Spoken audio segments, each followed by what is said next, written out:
بسم اللہ الرحمن الرحیم۔ فکر چینل دیکھنے اور سننے والے ناظرین کو ہم اپنے چینل میں خوش آمدید کہتے ہیں۔ السلام علیکم محترم ناظرین، آج آپ کو حضرت لوط کا قصہ بیان کرتے ہیں۔ حضرت لوط حضرت ابراہیم علیہ السلام کے برادر زادہ ہیں۔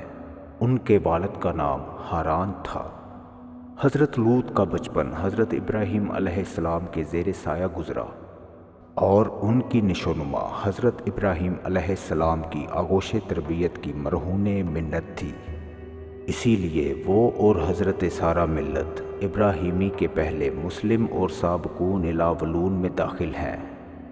اور جب حضرت ابراہیم علیہ السلام مصر میں تھے تو اس وقت بھی یہ ہم سفر تھے۔ حضرت ابراہیم علیہ السلام نے حضرت لوط سے فرمایا، آپ مصر سے ہجرت کر کے شرق اردن کے علاقہ سدوم چلے جائیں اور وہاں جا کر تبلیغ اور حضرت ابراہیم علیہ السلام کی رسالت کا پیغام حق سناتے رہیں۔ اور حضرت ابراہیم علیہ السلام پھر واپس فلسطین چلے گئے اور وہاں رہ کر اسلام کی تبلیغ کو سربلند فرماتے رہے۔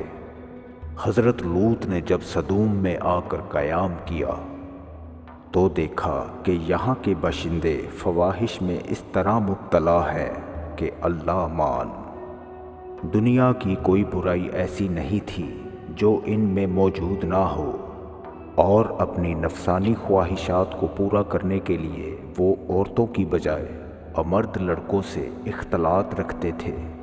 اور بدبخت قوم اس ناپاک اور بے حیائی کے عمل کو العلان فخر و مباحات کے ساتھ کرتے رہتے تھے۔ وہ اس بد کرداری کو عیب نہیں سمجھتے تھے۔ ان حالات میں حضرت لوط نے ان کو ان کی بے حیائیوں اور خباثتوں پر ملامت کی اور ان کو سمجھایا، گزشتہ اقوام کے بد اعمالوں کے نتائج و ثمرات بتا کر عبرت دلائی، مگر بدبختوں پر اثر نہ ہوا، اور وہ حضرت لوط کا مذاق اڑانا شروع ہو گئے کہ آپ بڑے پاک باز ہیں، آپ کا ہماری بستی میں کیا کام؟ اور حضرت لوط کو کہنے لگے، اپنی نصیحتیں اور عبرتیں ختم کر دو، اور اگر ہمارے ان اعمال سے تیرا اللہ ناراض ہے تو وہ ہم پر عذاب ڈالے، اگر تو سچا ہے تو۔ اور پھر کچھ وقت گزرنے کے بعد حضرت لوط کے ہاں 3 مہمان آئے۔ وہ اپنی شکل و صورت میں حسین و خوبصورت اور عمر میں نوجوان لڑکوں کی شکل و صورت میں تھے۔ حضرت لوط نے ان مہمانوں کو دیکھا تو گھبرا گئے کہ بدبخت قوم میرے مہمانوں کے ساتھ کیا سلوک کرے گی۔